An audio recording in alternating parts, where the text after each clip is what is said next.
You may think of that narcissist as the most confident person you have ever met in the bedroom. They walk around like they are sex gods. They act like masters of intimacy, untouchable, and completely dominant. But what if I told you that behind all of that intensity, behind all that performance, they're actually trembling with fear? And listen, I know what you're thinking. As a survivor, you probably do not believe what I said.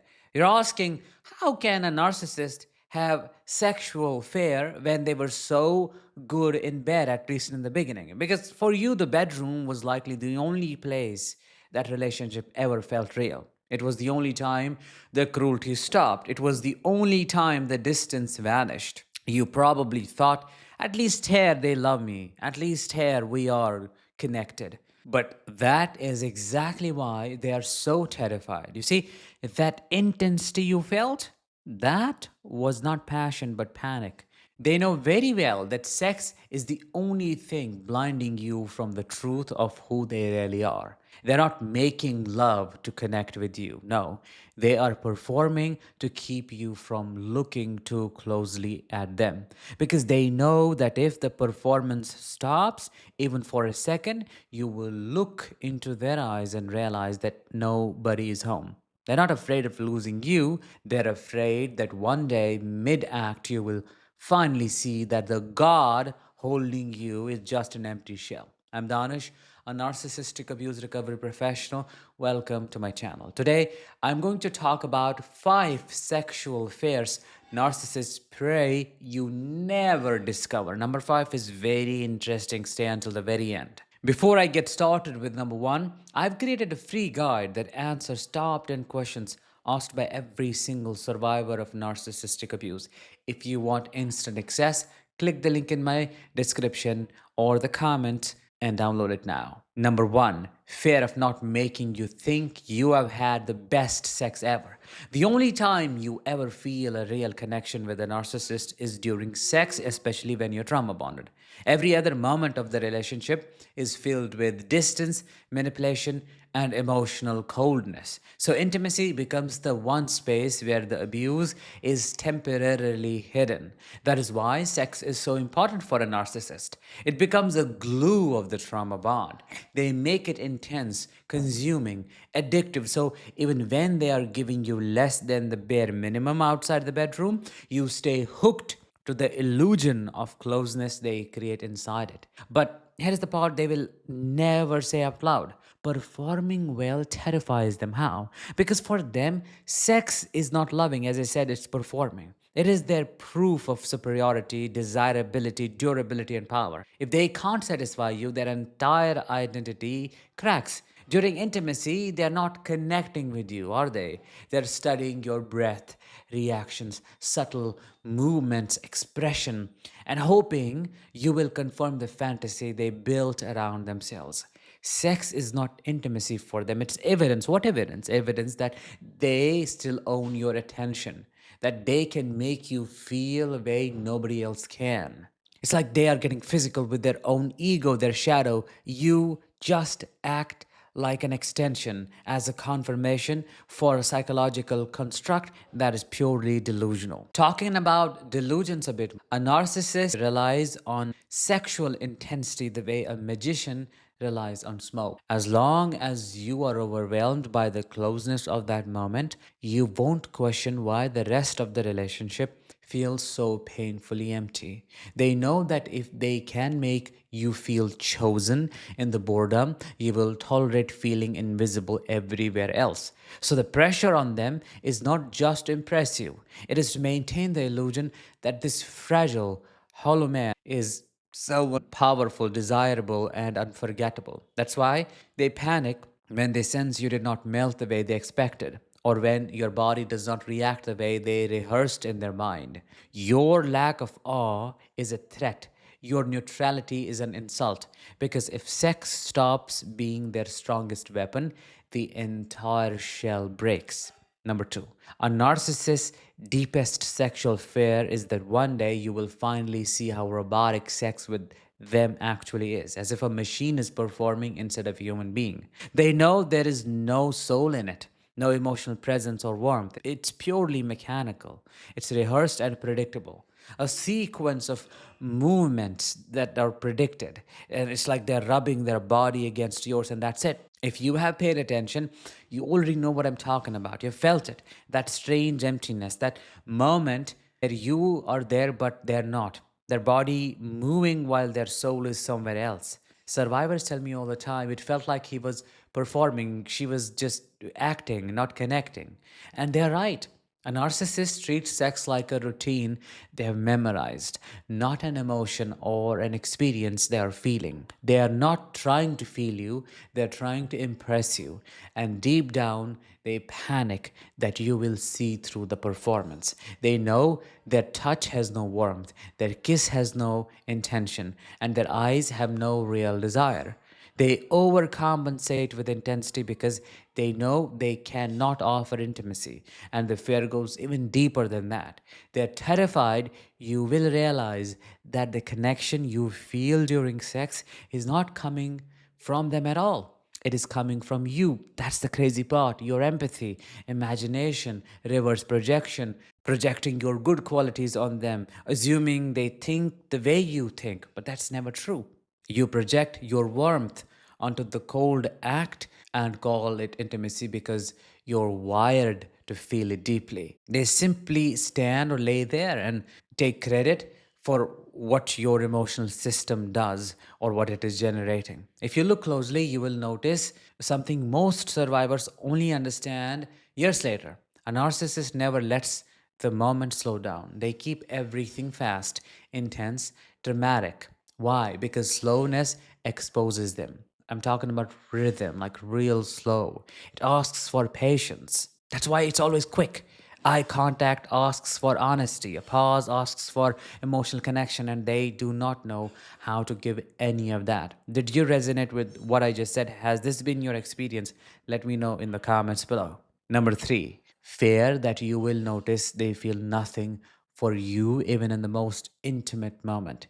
There is one truth a narcissist hopes you never discover. Even at the peak of intimacy, they feel absolutely nothing for you. Narcissists do not feel even a drop of love for you, not even in the moments that should feel the closest.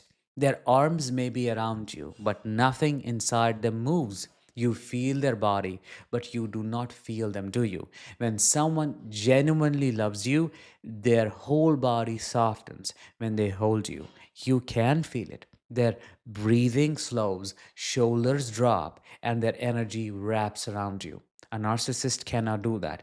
Their hug is stiff, rushed, or overly intense, but it never lands emotionally. It never reaches you where it should because they're not hugging you to feel close. They are hugging you because they know you need it and they don't want you to notice the hollowness between you. They use physical closeness to cover emotional distance. They use your need for affection to hide their inability to give any.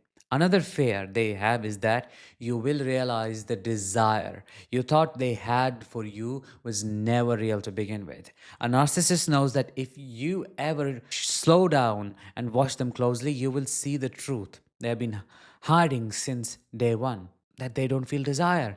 They copy yours. Everything they do in the bedroom is a reaction, not a feeling. If you get excited, they suddenly become excited too.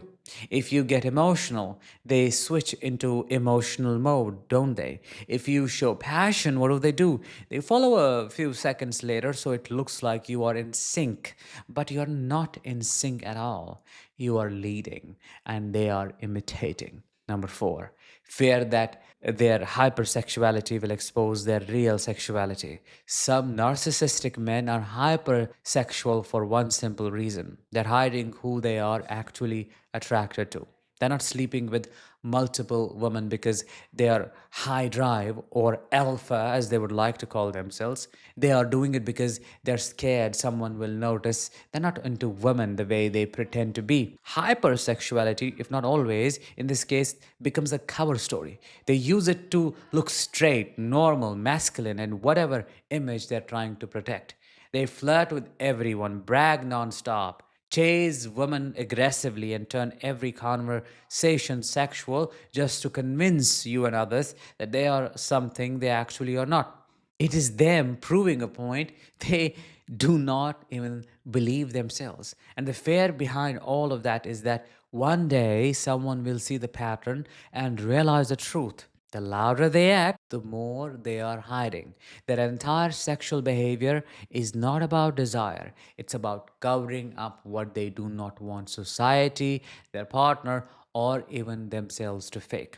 Another fear they carry is that you will notice how disconnected they actually are during sex, that they are not turned on by women emotionally, mentally, or energetically. They use women as props to maintain an identity, not because they genuinely feel attraction.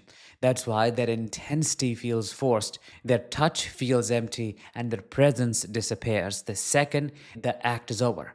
They are performing a role they think a normal man, a heterosexual man, should play, and they're terrified you will catch the emptiness behind it. Their desire is not rooted in attraction, but in protecting an image. And once you see that, everything they have built around their masculinity, sexuality, and confidence falls apart instantly. Number five, fear that you will realize every STD and sexual health problem you have ever faced came from them. A narcissist lives with this silent fear that one day you will finally connect the dots and see what they have been hoping you never question, that you were fine before them and everything started after them.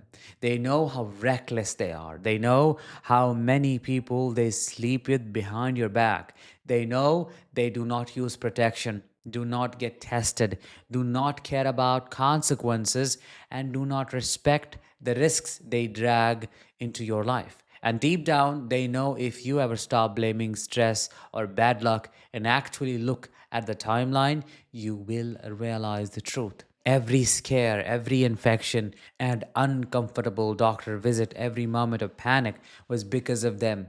They are terrified of that moment because it exposes something they cannot survive. That they were not just emotionally unsafe, they were physically unsafe as well.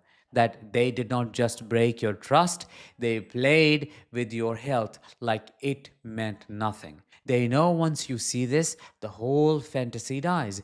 The passion, the chemistry, the connection, none of it survives the reality that they put your body at risk without a single thought about what it would do to you. Another fear they carry is that you will eventually realize they knew something was wrong with their sexual health long before you did, and they stayed silent intentionally. They noticed symptoms, noticed discomfort, noticed changes in their body, in your body. They know when something feels off, and instead of getting tested or being honest, what do? They hide it, hoping it disappears on its own, but it does not.